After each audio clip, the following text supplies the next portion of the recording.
অনেক বাচ্চারা আছে। আমি দৌড় দিয়ে এখানে আসতেছিলাম আর আমার মাকে বলতেছিলাম, মা বাচ্চারা মরে যাচ্ছে মা।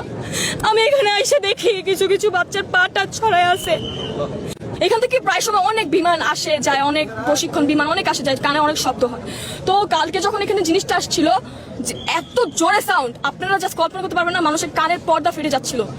জিনিসটা আমি জাস্ট 5 সেকেন্ডের মধ্যে দেখি এখানে এসে পড়ছে। আমি জাস্ট বুঝতেছিলাম না যে আমার কলেজটা হচ্ছে কি।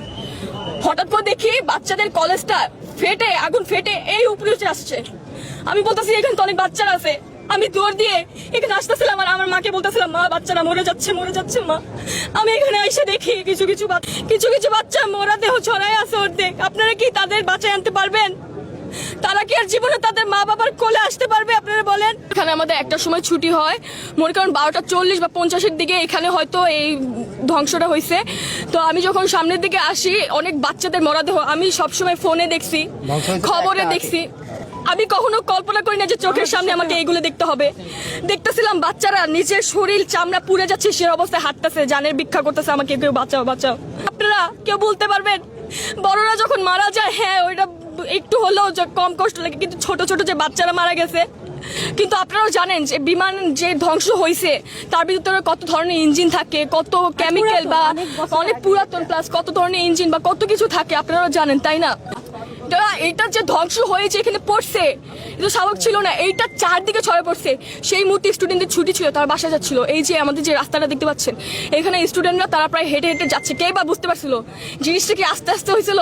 সাথে 2 মিনিট আগেও যেখানে বাচ্চারা ভাবছিল যে আমি বাসায় যাবো, আম্মুর সাথে দেখা করবো বা আব্বুর সাথে দেখা করবো, বাসায় যাবো, আমার পড়া আছে বা এরকম কিছু, সেই মুহূর্তে 2টা সেকেন্ডও লাগে নাই বাচ্চাদের জানগুলো যেতে।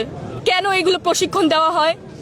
কোন দেশে বসবাস করছি আমি? কালকে কার ব্লেম দিব আমি বুঝতে পারতেছিলাম না। যে ছড়াচ্ছেন এটা 2013 সালের বিমান, আসলে সেটা না, সেটা হচ্ছে 1966 সালের বিমান।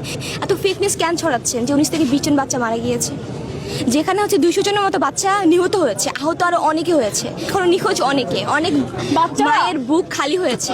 সেটাই উত্তর কি আপনি দিতে পারবেন? এই সালে 5ই আগস্ট আমরা স্বাধীন হয়েছি, আমরা কি এটার জন্য আন্দোলন করেছিলাম যে যেখানে বাচ্চাদের সেফটি? সরকার চেঞ্জ হয়েছিল, এগুলোর জন্য আমরা বলতে পারবেন সরকার কেন চেঞ্জ হয়েছে? তারা এত আধুনিক বাংলাদেশ তৈরি করতেছে, দাবি যে এই এত পুরানা বিমান দিয়ে কেন এই ট্রেনিং গুলি করা, আর এই ট্রেনিং গুলি কেন এইসব জায়গা আনে? বাইরে এরিয়া আছে, দিনাজপুর আছে, পঞ্চগড় আছে, চিটাগাং আছে, ওইসব জায়গা করাইতে পারে। এইসব জায়গা বাচ্চাদের উপরে কেন করলো এই জিনিসগুলি? মর্মান্তিক ঘটনা।